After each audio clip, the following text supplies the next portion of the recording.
from the campus of the University of Nebraska at Omaha. Consider This, a program of issues and information behind today's news.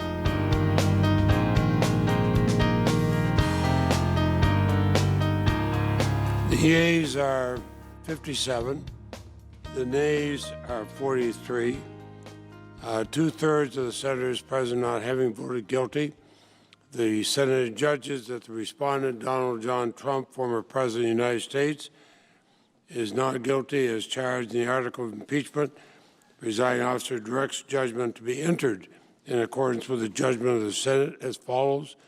The Senate, having tried Donald John Trump, former President of the United States, upon one article of impeachment exhibited against him by the House of Representatives, and two-thirds of the senators present not having found him guilty of the charge contained therein, it is therefore ordered and adjudged that the said Donald John Trump be, and he is hereby, acquitted of the charge in said article.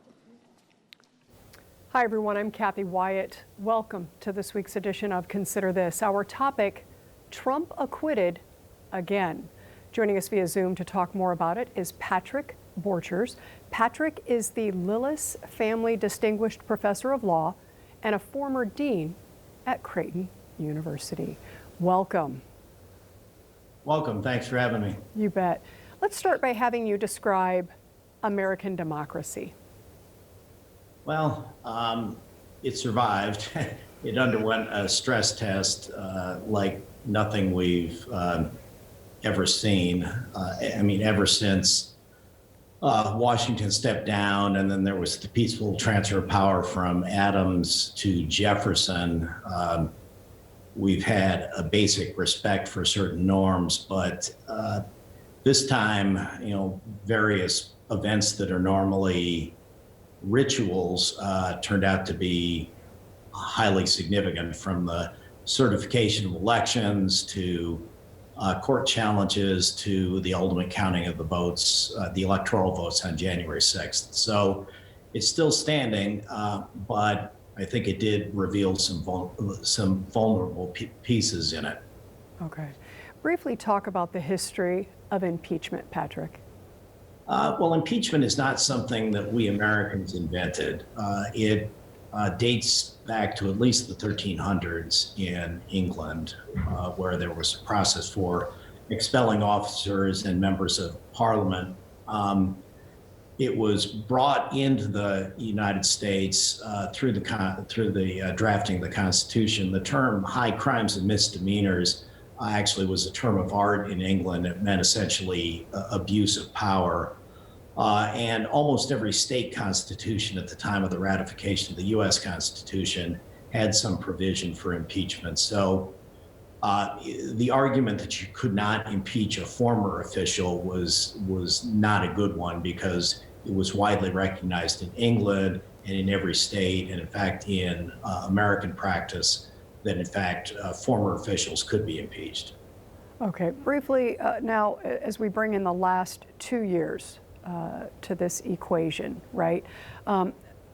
Starting with the first impeachment, recap what happened there for us, Patrick. Well,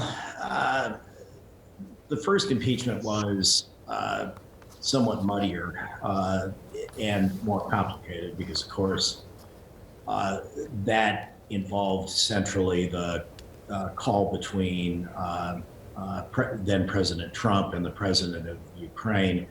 And both impeachments have essentially come down to the mental state or the intent of the former president when he was making those communications. So in the case of the first impeachment, the question was his mental state vis-a-vis the communication with Ukraine. And in this one, at least in part, the question was, what did he intend to have happen by virtue of the repeated contest and denial of the election results up through the January 6th speech at the Ellipse.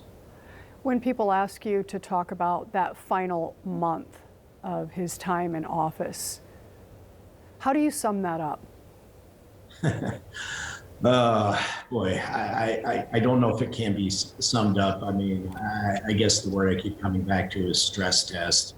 Almost everything involved seemed like it was a stress test, from the routine, what should have been the routine certification of the results in Wayne County, Detroit, to uh, the complete hand recount of every ballot in Georgia, to the case filed by Texas directly in the U.S. Supreme Court.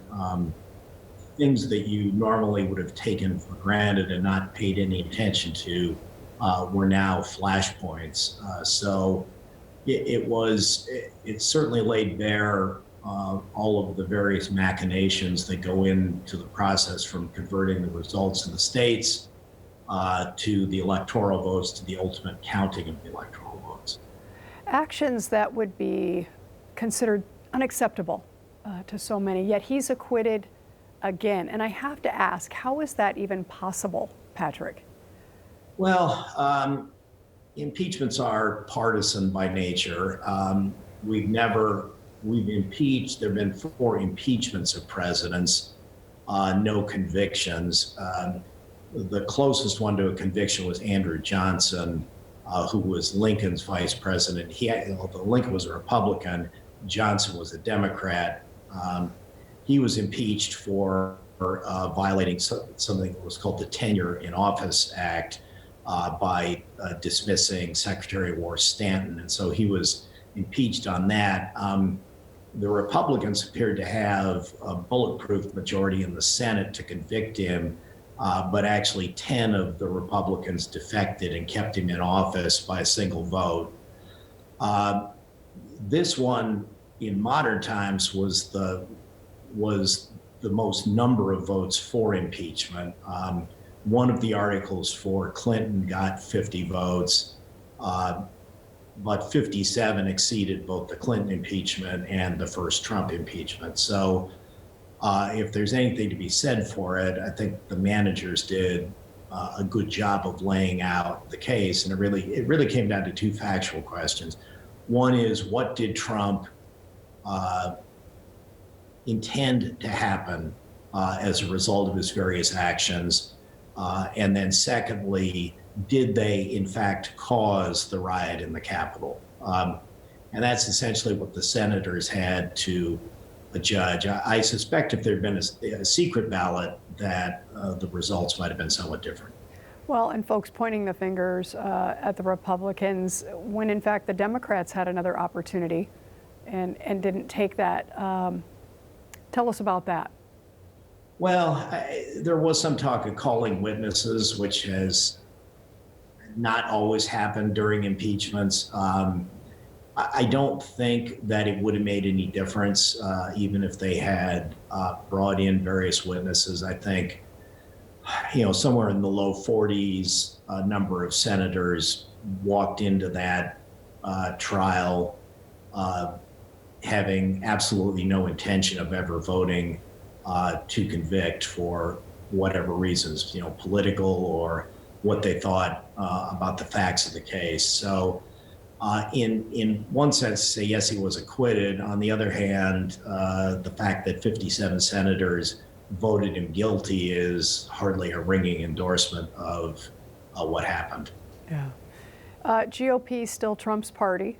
And you can call me naive on this one, but I just have to ask, how is that happening? Well,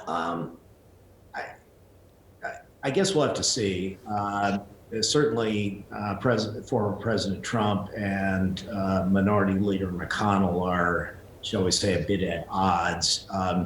I think there are a lot of Republicans who frankly would like to move past the Trump era, but what they found is that they risk alienating a considerable number of people who voted for him, although the internal divisions in the Republicans are something that that party is going to have to fix, because They're already a minority party. They've lost 7 of the last 8 presidential elections in terms of the popular vote. The last time Republican candidate won the popular vote was Bush 43's reelection against Kerry. But I mean, I know it's a small data point, but one is, I was a Republican for a long time, and I left the party under Trump. And between January 6th and February 8th in Maricopa County, which is, Phoenix essentially, 10,000 Republicans re-registered almost all as independents. So the party, the Republican Party, if it's going to be, successful in terms of being a significant force in the House and the Senate and having realistic chance of recapturing the White House, can't afford to shed off, say 10, 15% of its voting base. So whether in the long term it turns out to be the party of Trump or not, I guess we'll have to see. I saw a poll the other day, 54% of Republicans want to renominate Trump, which was by far the largest number, but that's it's a significant number who don't or didn't make him their first choice. So we'll see. It's hard to evaluate just a month afterwards. McConnell in particular is playing the long game. He thinks he can wait it out. Okay, I want to put up a graphic for our viewers, 7 photographs of Republicans who voted against Trump. So as we look at these 7, what's coming to mind for you in terms of their near futures and maybe a little bit further out as a result of taking a stance here? Well, Collins and Murkowski have been consistently 2 of the most moderate of the Republican senators, and Collins doesn't have to face the voters for 6 more years, roughly. Murkowski is coming up in 2 years, but she's popular in Alaska. Our own Ben Sass, I think, is somebody who he's very conservative, in a principled sense, but he also, I think, reveres the Constitution, and he's never really been on board with Trump. Senator Romney, as we know, was the lone Republican to vote Trump guilty on one of the prior charges. Burr and Cassidy and Toomey are clearly facing, headwinds within their party, although, and this is one of the difficulties I see for the Republicans, if, North Carolina, for instance, is a state that was fairly close in the presidential election. Former President Trump carried it, but it was a state that was much in play. If, for instance, Senator Burr were to get defeated in a primary in favor of a candidate more from the Trump wing of the party, it's not inconceivable that that could be a lost seat for the Republicans. So I think they need to come to some kind of resolution if they're going to maintain status as a credible opposition party. Well, I guess the big question there is how then? I mean, I know you said it was still a bit early to tell, but it would appear that the division is becoming greater. What is it going to take for this particular party to find some resolve? Well, it's certainly the case that former President Trump is facing a fair number of legal difficulties going forward.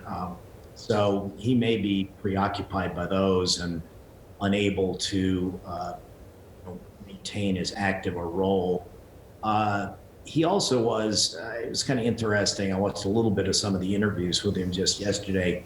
He was non-committal on 2024. And part of me wonders what, I always wondered how much he really liked the job, how much he really wanted to be president. And he may find that he finds it easier to, kibitz from the sidelines and stay down in Florida rather than, coming back and doing the messy work of being president. So I don't know. I guess we'll see. I think you're going to find a lot of Republicans trying to sort of keep one foot in each camp, trying to keep the Trump voters happy and trying to hang on to the more moderate Republicans and the swing independent voters that they need. Okay. Meanwhile, all the world watches as a very powerful country falters.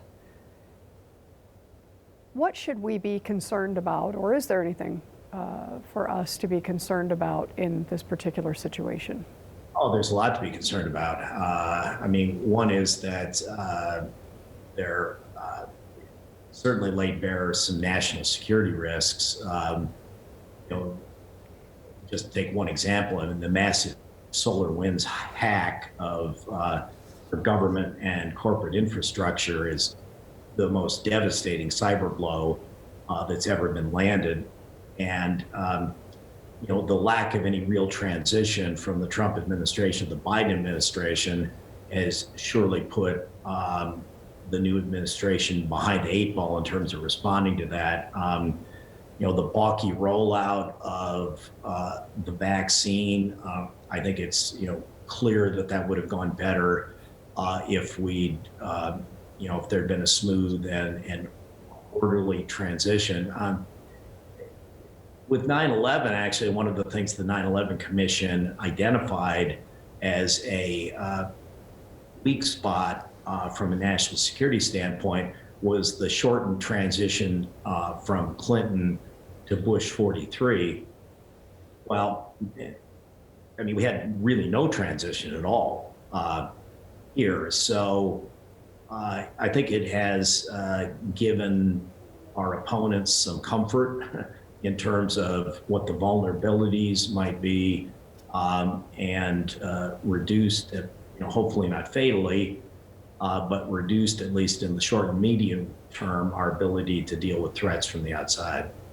Yeah, and I was going to ask you how Biden and Harris play into all this, and I know that's a loaded question, but we're also still in the midst of the transition, right? So, what can they or should they be doing at this point, given where we've been? Well, Joe Biden, who was spent roughly 50 years in public office, probably doesn't need my advice, but he was, I think it's a good thing he was vice president for 8 years, because he certainly knows what the job is about. Senator Harris is, or now Vice President Harris, is less experienced, but fiercely smart. So I think they're trying to take stock. I think they're trying to get their, cabinet officials confirmed. I mean, we're still working on confirmation of the cabinet, which is, almost unthinkable a month after the president has been sworn in. So I suspect they're trying to deal with those kinds of things. They're trying to deal with the logistics of the pandemic and getting that under control. And then I think job number one is to restore confidence in terms of our intelligence infrastructure. I mean, it took a mighty blow in terms of our prestige and our perceived strength when President Trump was very often contradicting publicly the assessment of our best intelligence operations. So all of that needs to be fixed. They've got a long to-do list. Yeah, it sounds like it. I want to switch gears a little bit and talk about the hundreds of cases that are pending right now for those rioters. So much going on in the world. Where are we with that? Oh, well, I mean, many of them have been charged. I mean, the crimes vary considerably from unlawful entry into federal property to there have been some have been indicted on seditious conspiracy charges. My guess is that once they think they've identified everybody that they can reasonably identify, most of those cases, I suspect, will plead out, and the rioters will get varying sentences depending on their culpability. There are some serious cases, though. One is I don't believe we've identified who might be responsible for Officer Sicknick's death. So clearly the murder investigation has got to be top of the list. And then there were some attempted efforts at espionage, as amateurish as they might have been, but those have to be dealt with much more seriously. So is Donald Trump really off the hook here? I mean, you know, he becomes a private citizen. Is he ever going to face any consequences for the actions in all of this? Well, he well might. It's hard to say. I mean, almost every prediction I have ever made about Trump has turned out to be wrong. So take it with a grain of salt. But he's got some serious civil liability questions. I mean, he's facing a bevy full of defamation suits. One I read about today was an MSNBC commentator whom Trump accused of having murdered an intern of his back when the commentator was in the House, is considering filing a defamation suit against Trump, who now has no immunity, essentially, because he's just a private citizen.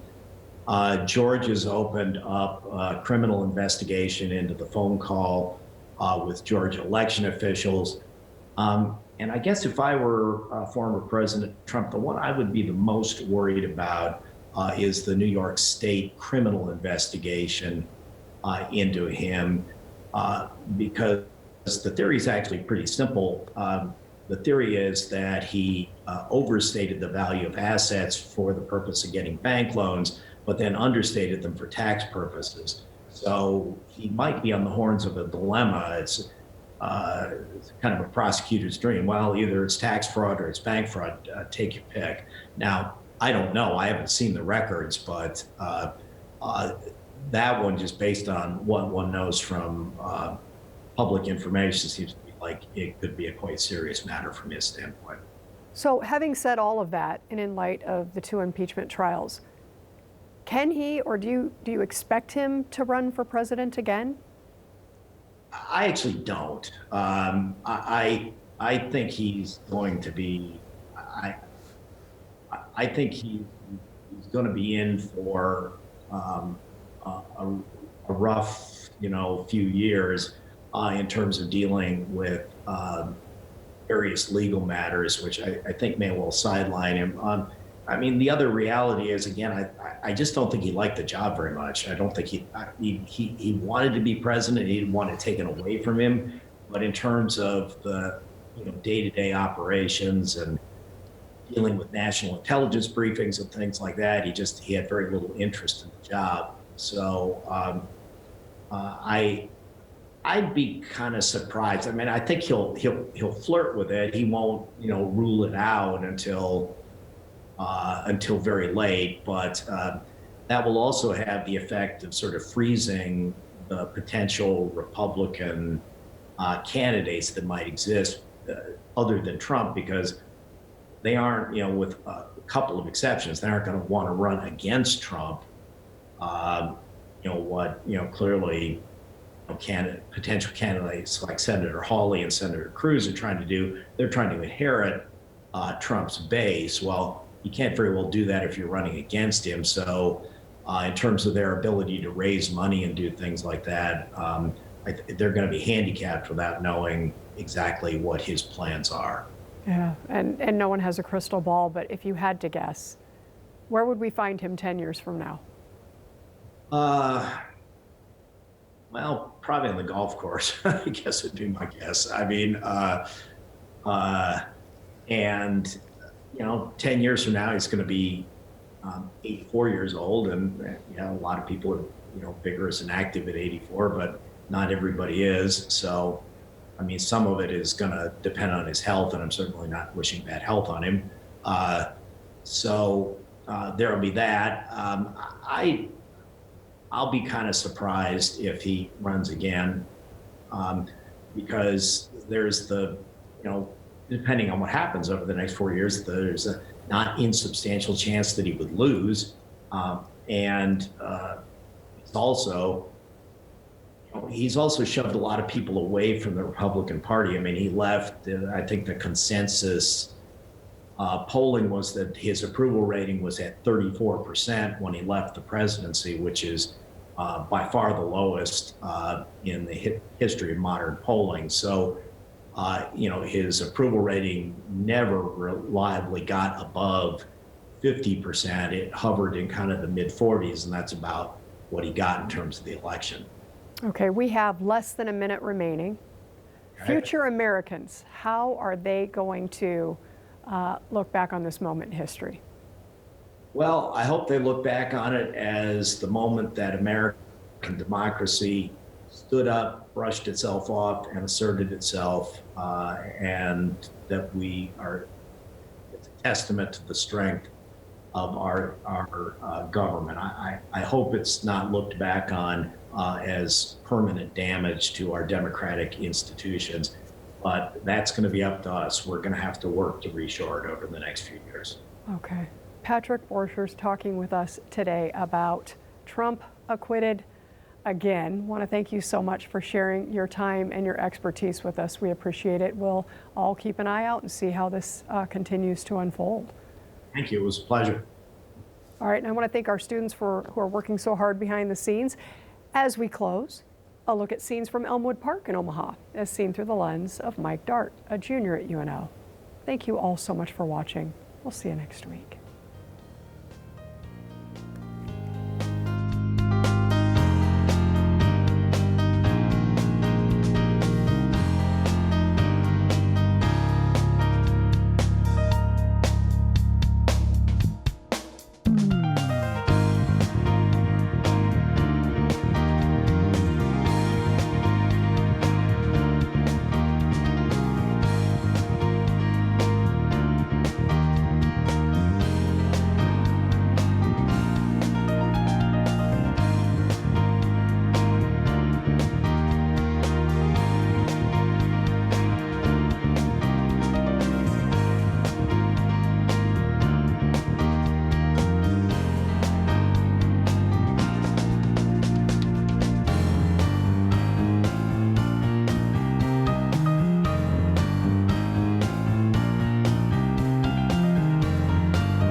Consider This is an issues and information program produced by UNO Television. More information and program archives can be found at netnebraska.org/consider this. If you'd like to share your comments about this program, call UNO Television at 402-554-2516 during regular business hours, or send an email to cwyatt@unomaha.edu.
Coming up in 5, 4, 3, 2, 1. Faded brass to a full.